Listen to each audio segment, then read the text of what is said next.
Sithi mase sichaza ke sisuke ekhanda umuntu memile kwi-brain kune damage enkulu eyenziwe yilo shukela ngoba manje ngiye ngithi mangichaza kufana nokuthi nje mhlambe ibhakede loju walichitha phansi ngeke ukwazi ukudlula ngoba manje lihambe linxafaza yonke indawo limbi ngoba manje lifuna ama nerve endings lapha engqondweni sekugxavazekile yingakho uthola ukuthi umuntu usenokudideka usenokuquleka usenokungaboni kahle ukuthi kwenzekeni abantu batholakala lapha ko-clicks becela ibuko beyithenga kanti labantu bavele benesifo sashukela ukuthi bebengazi ngoba banako 10 years 7 years yebo bese kuyahamba bese kuza-ke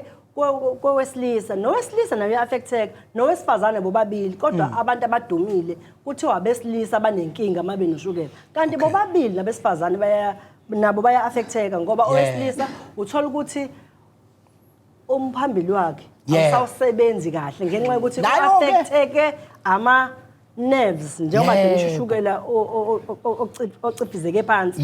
bahambe belimaza yonke indawo kanti nowesifazane ukuthi owesifazane okwakhe akubonakali ngoba nawo unako ukuthi kuyaluma nakhona kanti ushukela mhlambe nayo i-loss of libido